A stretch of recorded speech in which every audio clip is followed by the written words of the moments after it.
What would you do if you walked into a hotel you owned, only to be stopped at the door by security? The night in Des Moines was still, with no wind. Golden beams from the Crescent Vale Hotel stretched across the stone-paved sidewalk like quiet streams of memory. Amara Duval stepped out of a black SUV, her leather flats making no sound as they touched the damp pavement. Draped over her shoulder was a pale gray canvas bag.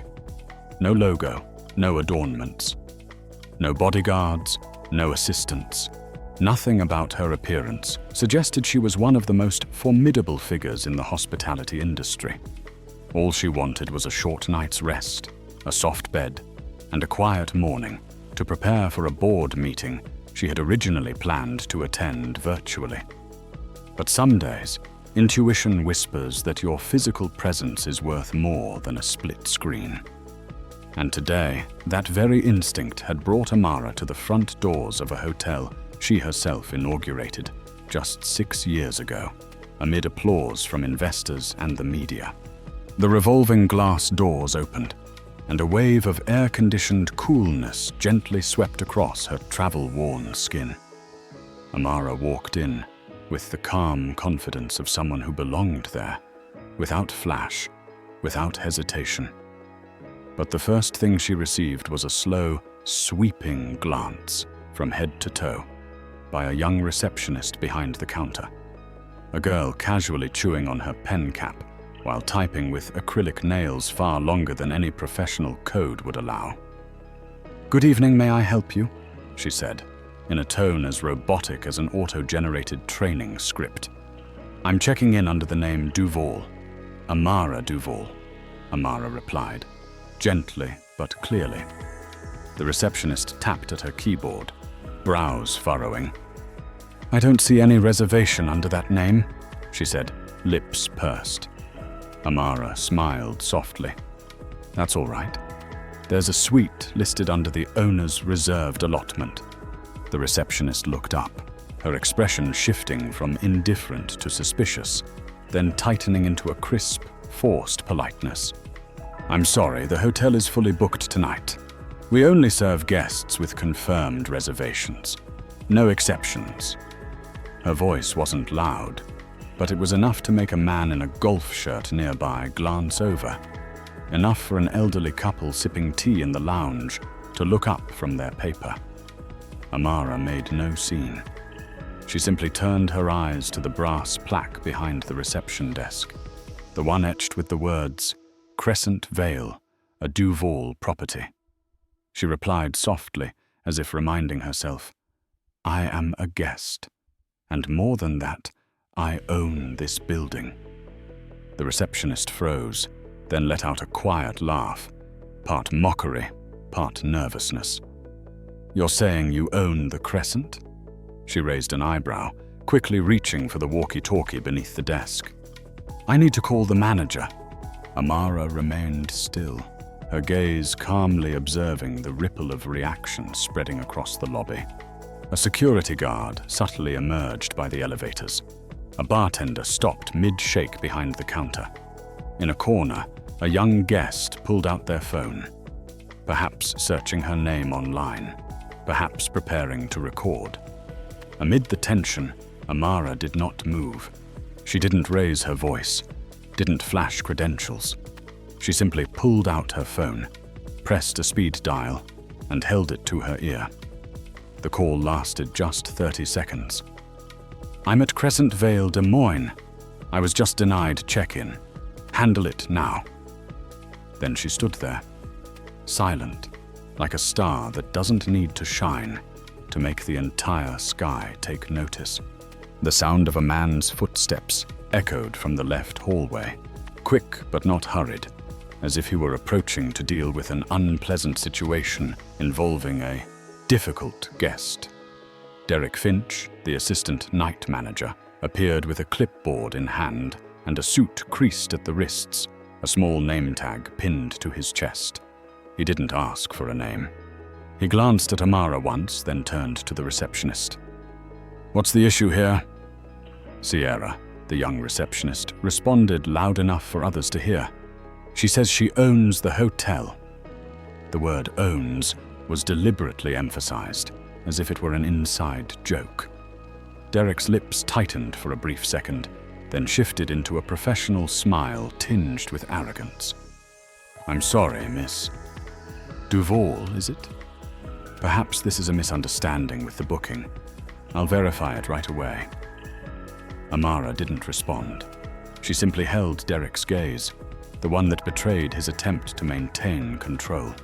She didn't feel fear, but she did sense something more bitter than rejection. Dismissal. He didn't believe her.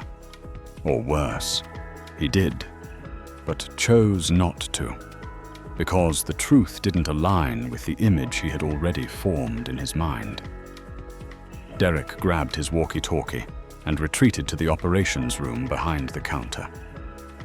Meanwhile, Amara observed silently, catching Sierra secretly using her phone under the desk, her fingers moving rapidly across the screen, texting someone, maybe sending a photo.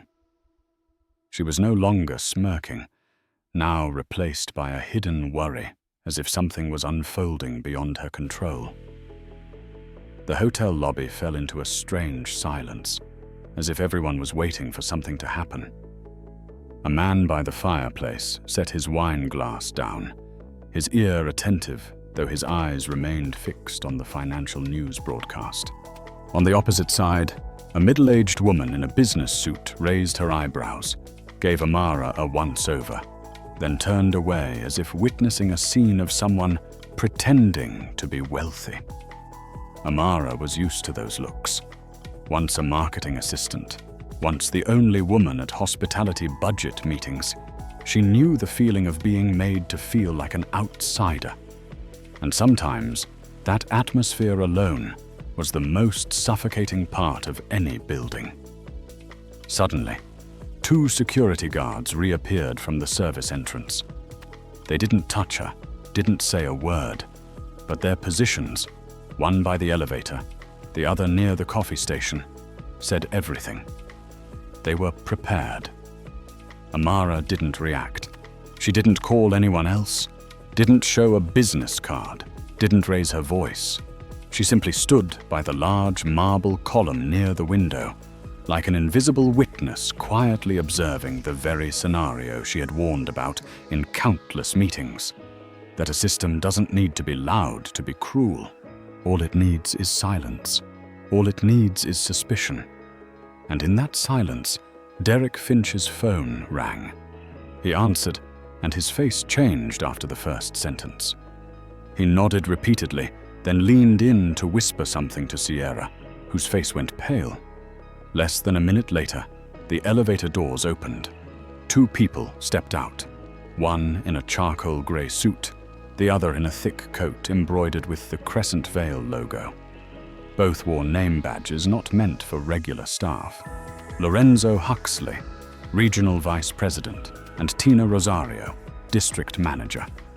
When they saw Amara, they didn't ask a single question.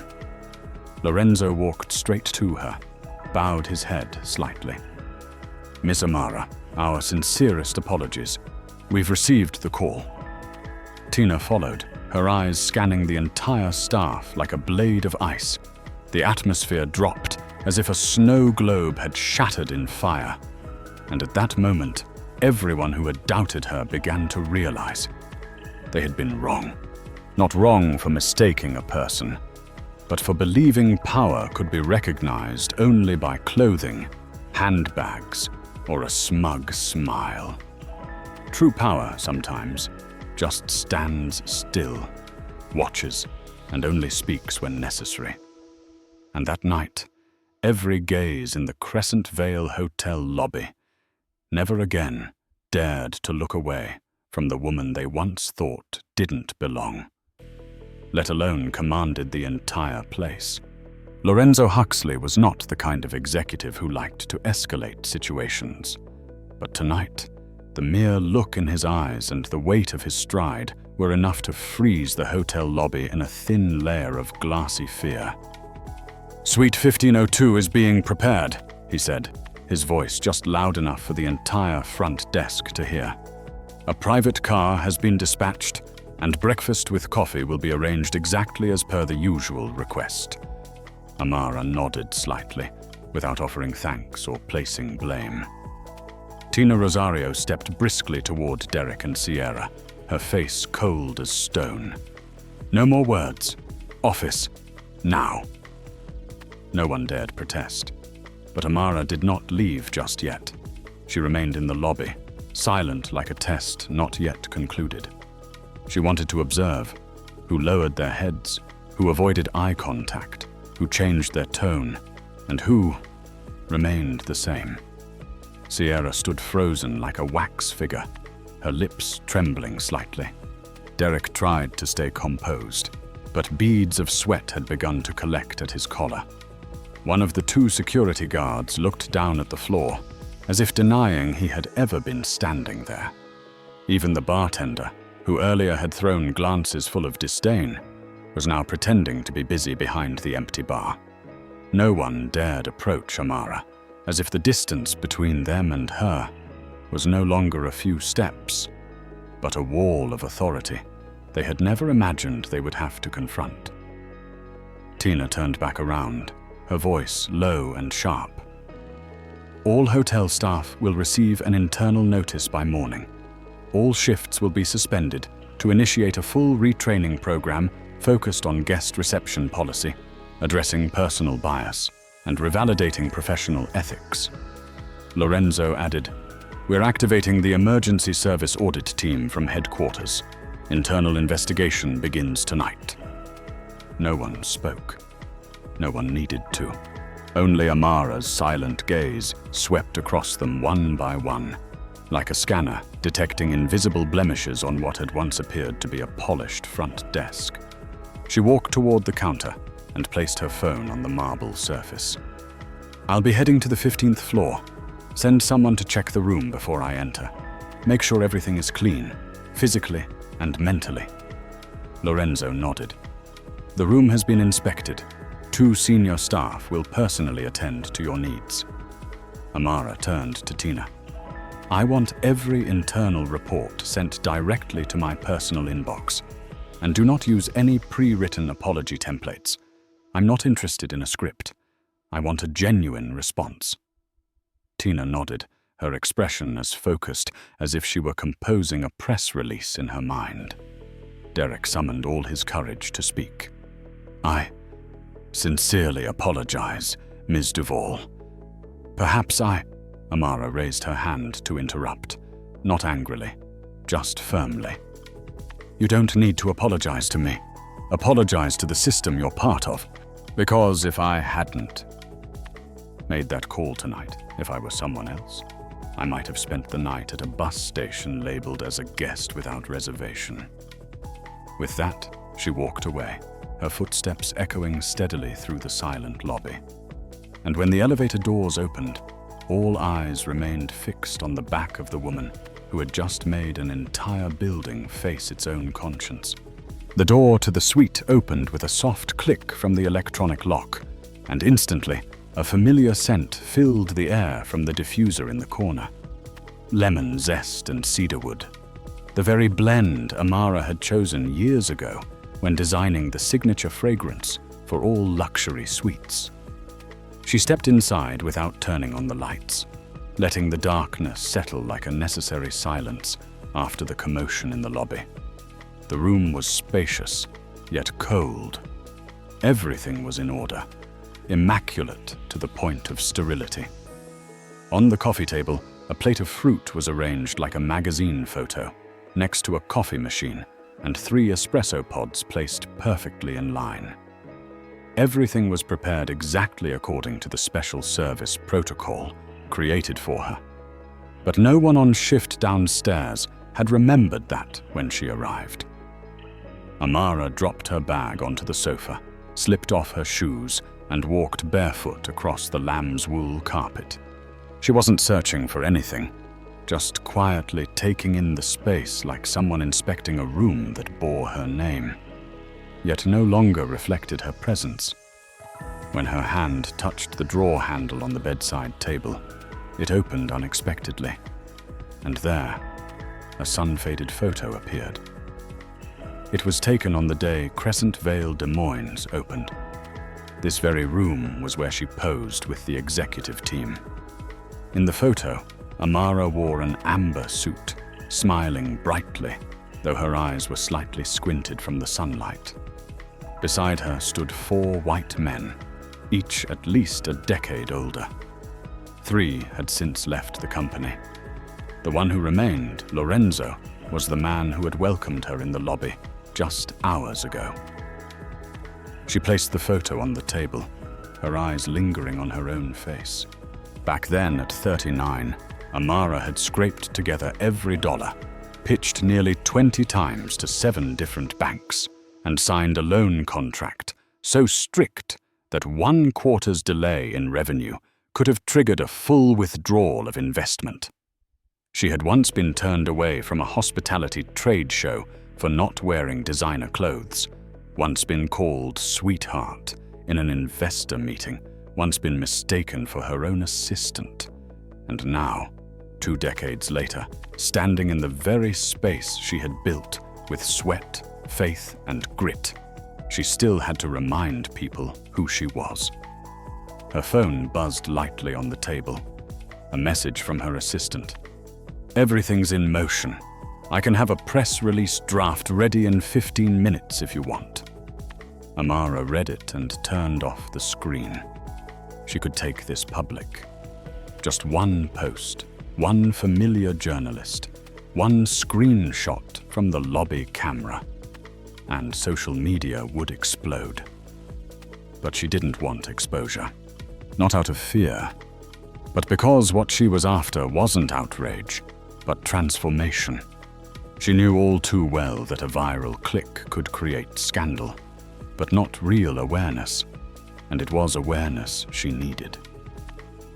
Amara sat on the edge of the bed, without pouring a drink, without turning on music, her arms folded across her chest, eyes fixed on the darkened window, where the city blinked with dim streetlights like 1,000 unanswered questions. Her heart wasn't heavy from the rejection. It was heavy because it had happened again, on the very path she had paved, and those who carried it out were people she had paid, trusted, and molded into a culture she once believed was immune to idiotlessness. But sometimes, it takes a night like this to strip things bare. She stood up and drew the curtains open. The room filled with the soft glow of amber light. Everything now was quiet. But within her, a new decision had formed. Tomorrow morning wouldn't just be a meeting, it would be a reckoning. Not only to ask, how did this happen, but to compel those within the system to look at themselves and answer.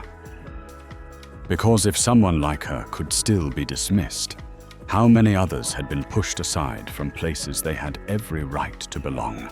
At 6:30 in the morning, Amara Duval stepped out of the ground floor elevator with the posture of someone who no longer needed to prove who she was. Her charcoal-tailored suit hugged her silhouette perfectly, a crisp white high-collar shirt underneath, and her pointed heels echoed quietly against the stone floor. Gone was the modest grey canvas bag. Gone were the observant, silent eyes. What remained was a CEO entering her own enterprise with a gaze sharpened like a blade honed through a sleepless night.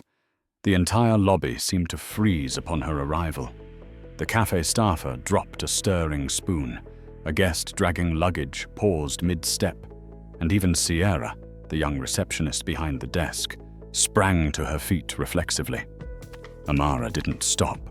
She walked directly into the meeting room, adjacent to the concierge desk, where the lights were already on, the door open, and 3 people sat stiffly in their chairs. Derek Finch, his face puffed and red from lack of sleep. Sierra Mendez with teary eyes and nervously spinning a pen out of ink, and an unfamiliar woman dressed in black with her hair in a tight bun. Selina Hall, a representative from corporate HR, sent not just to supervise internal transparency, but, as everyone knew, to manage crisis containment. Amara didn't sit. She stood by the whiteboard, arms crossed, scanning each face in the room. Would anyone like to recount what happened last night, from their perspective? Her voice wasn't raised or cold, just steady, like the ticking of a clock in a room where no one dared speak. Sierra lowered her head. Derek exhaled sharply. I just followed protocol, he began, but the sentence died in the heavy air. Sierra bit her lip. I didn't know who you were, she whispered. I thought you were a walk-in guest. And I assumed you... Amara tilted her head slightly, finishing the sentence for her. You assumed I couldn't be the owner of the hotel. Sierra nodded, almost inaudibly. Yes. Did I raise my voice? Amara asked, eyes locked on Sierra. No. Did I slam anything or threaten anyone? No. Did I break any rules? No, ma'am. Amara turned to Selina. I don't need a disciplinary session. I need the truth. Selina nodded. I'll ensure every action is backed by reports and recorded evidence. Amara sat down, for the first time since entering the room. Sierra, how long have you worked here? 4 months. And in those 4 months, did you ever wonder who built this hotel? Or did you think it was just a brand backed by some nameless corporation? Sierra remained silent. I thought it was foreign investment. Amara let out a soft laugh, not out of humor, but because that assumption was all too familiar. I built this hotel from scratch. I once slept in my car in New Orleans while pitching for funding. I used to work night shifts at reception like you, wearing a thrifted suit, mistaken for housekeeping by guests. And even now, there are people who look at me as if I don't belong in the very building I raised. The room fell silent, not the suffocating silence of conflict, but the quiet of an awakening. Sierra, Amara continued, her tone softening. I'm not disappointed that you didn't know who I was. I'm disappointed that you haven't yet learned how to look beyond a coat, a skin tone, or the way someone walks through the lobby. You're not alone. Many in this industry do the same. But if you want to continue, really continue, start here. Never assume someone's worthiness of good service based on how much they do or don't resemble the image you're used to. Sierra nodded, lips pressed together, tears welling up but not falling. For the first time, she wasn't defensive. She listened. Amara stood, picking up the file from the table. We will distribute a new training guide, but it won't be a checklist of empty procedures. I want real stories. I want employees to read about the most painful experiences customers have endured, because only human memory can change human behavior. And this starts today. No one objected. No one backed away. They simply nodded, because for the first time, they didn't see a boss in the room. They saw someone who had once been turned away, but chose to build an entire system so no one else would have to go through the same. Late in the afternoon, the hallway on the 15th floor was as silent as if no clash had ever occurred there between power and prejudice. Amara closed the final folder, slipped it into her leather case, and zipped it with precision. She was in no rush. Her flight out of Des Moines was still a few hours away. But what she needed to take with her wasn't luggage. It was the feeling that she had left something meaningful behind. As she turned to leave the room, Her eyes caught a small object resting neatly on the nightstand. A folded sheet of lined notebook paper. No logo, no envelope. Just a few shaky but earnest words, handwritten across the page. Amara unfolded it. The handwriting trembled, but spoke sincerely. "Thank you for your grace. I will change. Sierra." No signature, no email, no attempt at formality. Just a quiet confession. And that made it more valuable than any carefully drafted apology from the legal department. Amara folded the note, placing it gently into her handbag, not the document case. This wasn't evidence. This was an answer. The final reply to what she had chosen to leave unspoken the night before. When the elevator brought her down to the lobby, a new staff member was at the front desk, a slim young man with neatly styled hair, a soft smile, and eyes full of respect. He gave her a slight nod as she passed, unaware of who she truly was, but intuitive enough to know this woman was not just any guest. She returned his gesture with the faintest nod. No words were needed, only the right kind of recognition. Outside, her private car was already waiting. The man who opened the door was the same doorman from the previous night shift. This time, his expression held no skepticism, only genuine respect. "Safe travels, Ms. Duval. We hope to welcome you again," he said, quietly, sincerely. Amara smiled. "I will return." The car door closed behind her, and the black SUV rolled past the maple trees at the end of the block, leaving behind a hotel that still looked calm, still served breakfast, still carried luggage, still poured coffee. But inside, something had shifted. Not signage, not policy, but awareness.